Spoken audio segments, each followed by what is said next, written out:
Tanya for the third of Shevat, but first the story. The Rav of Scholar was once spending a Shabbos or Baruch and Mezabush, the grandson of the Baal Shem Tov, and at the table, Reb Baruch asked the Rav of Scholar if he had any stories of the Baal Shem Tov, his grandfather.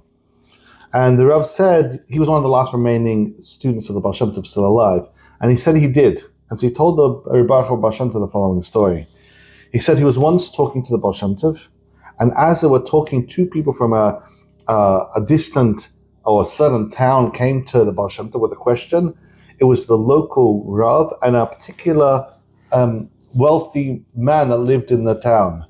And the rabbi came to the Baal Shem Tov and asked, he's been proposed a shidduch from this wealthy man. The man was an ordinary man who became very, very wealthy. And now he decided he wants his child to marry the Rav's child. And the Rav said no. And the man didn't stop. He started sending messengers, paying messengers to send offers to the Baal Shem Tov, offers to the rabbi. And this wealthy man wouldn't let it go. He kept on going and going and going. And then he offered the Rav a tremendous amount of money. He said he'll give the couple a tremendous amount of money and he'll give the Rav a tremendous amount of money if they see the wedding through. And now the Rav had a dilemma. Should he give in to the pressure, or should he continue to say no? So he wanted the Baal Shem Tov's advice. The Baal Shem Tov said, is this wealthy man, is he a God-fearing man? And the Rav said, yeah, he is. So he said, the Baal Shem Tov said, if so, then it's a good match. Go ahead with it. And he took out his handkerchief, the Baal Shem Tov took out a handkerchief, and he gave it to each of the participants to hold it, as is the custom. To take the turn of holding it, of course, as is the custom. He wished them both Mazel Tov, and they both left. And when they left, the Baal Shem Tov turned to the Rav of Scholar and he said, the world of scoffing can make a fine matchmaker. Very strange expression. And so the Rav of Scholar, once he finished talking to the Baal Shem Tov, he wanted to work out what's going on. So he followed where these people, he worked out where these people, which inn they'd gone to. He went to the Rav and he asked the Rav, this is what the Baal Shem Tov said when you guys left. What does this mean? So the Rav of Scholar said that, he answered like this. He says, now I know where I was. And he said, let me explain. He said that during this time, when the wealthy merchant came to him to ask to get married, he had a dream. And in the dream, he dreamt that he was doing the rounds. In those days, a Rav wouldn't just be a Rav of the city that he was assigned to. He would also have the job of going around from all the nearby cities as well. A lot of times they had one Rav for many cities. And he was doing the rounds, and he went around from city to city, and he came to a particular city, and he was listening outside the shul, and he heard people discussing a sugya. And he heard that he had a lot of value to add to the sugya. So he told someone, and they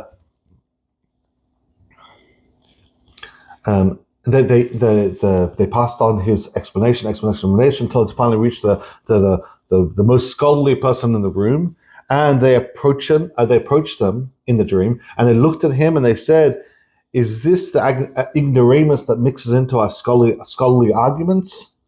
And the Rav turned to his wagon driver and said, "Okay, we have no business in this place. We should go somewhere else." I went to another place, and the same thing happened. Aside in the second time in the dream, when he gave his opinion, and they passed it along throughout the show until finally they came to the elder person, they changed it. They told the Rav, they said, "Is this the ignoramus who refuses to marry off his son to the daughter of this wealthy man?" And the rabbi, when he woke up, this was the dream that triggered him to come, and now he realized. And the Rav of Scholar said that it was very clear that in Shemaim they're trying to make this shidduch happen, and this was the meaning of the dreams in the Baal Shem Tov, and knowing about all of this was absolutely fantastic.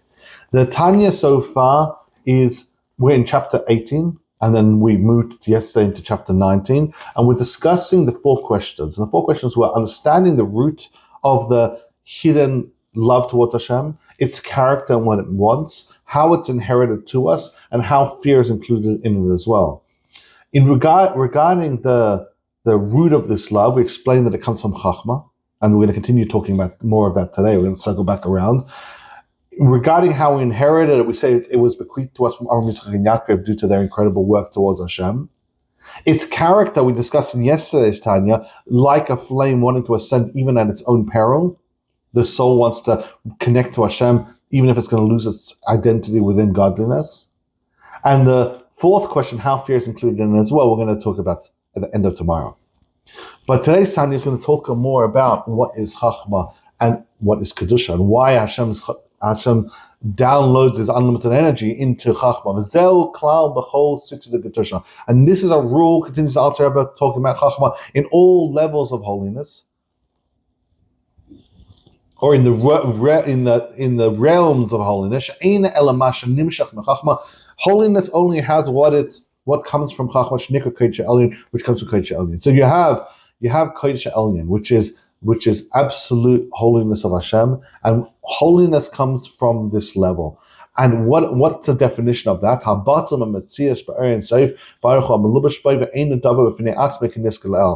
Very similar to the themes of what we spoke about in chapter 6, that what is holiness? Holiness is something that's nullified to Hashem and doesn't have any unholiness in it. Which means that in order for something to be holy, it's either holy, and if it's not, it's impure. There's no middle ground in this regard. There's no in-between spaces. It's either letting in Hashem and it's nullified to Hashem, or it's not. And if it's not, then it's not Kaddish, it's not holy, it's not Kedusha.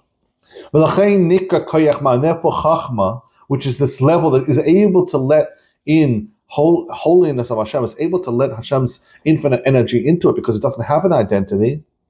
It's called the power of what. Now we spoke about Koyach Ma as being the power of what that is not able to be defined yet, but also Koyach Ma means the power of what am I? It's a power of extreme humility. Chachma is a humble level. And it's precisely because it's humble and because it says, who am I anyway? It has no ego and no identity. It's so humble that it's able to let godliness download and come into it. And it's exactly the opposite. And again, these are themes that we talked about in chapter 1 and chapter 6, but exactly the opposite of impurity, which the souls of all the world get their souls from it, because it's all about what they need. It's a soul. It's trying to give them animalistic instincts to help them survive, and therefore the soul just wants to work out, what do I need? That's not holiness. That's not what does God want, or what am I at all. It's how do I survive? I need food. I need shelter. I need drink. All the different things that drive people. That's all entirely selfish. Not bad per se, but definitely not nullified entirely to God. The Avdin Legamel, that people would say they have objectives for themselves. Or Amarim have, and they say, give me, v'haliteini, feed me. It's exactly the opposite of what Chachma represents. Chachma represents entire nullification towards Hashem, and the animalistic soul and the souls of the entire world, what they want is selfish desires. And therefore they're called dead. Chachma gives life. There's a verse that says Chachma gives life, and it's written, and they will die without wisdom. Death is a directly connection to wisdom. So between Eiv and Shlomo HaMelech, we see that what is Chachma? Chachma is a life-giving thing, and without Chachma, it's considered like dead. And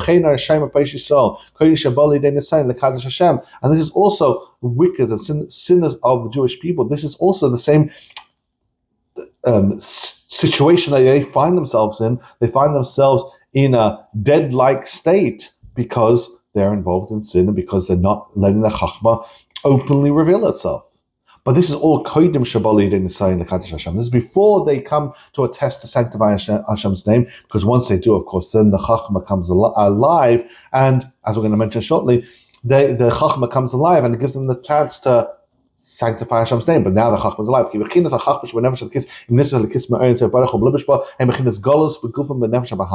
And now for the second point of today's Tanya, that this level of Chachma in the godly soul by regular people is in a state of exile, and it's within the animal. Because remember, as we spoke, for a Rasha, the animal soul is what's taking control of their body. מצד הקליפה של חלל השמאל שבלב, הם מכין הסגלות בגוף בנפש המחמס מצד הקליפה של חלל השמאל שבלב שהמלכס ומשלס בגוף ובסוי גלות השכין כניס אליו. So, like we mentioned earlier, the wicked, their animalistic soul is in charge. The animalistic soul is the king that has control over their body. And therefore, the spark of Chachma that has unlimited energy of Hashem inside it is in a state of exile. It's not openly in touch with them. It's not openly revealed within them. And therefore, they're not able to be in touch with this chachma and the unlimited energy that's within us. And therefore, this love that we've been discussing for the chapter and a half is called this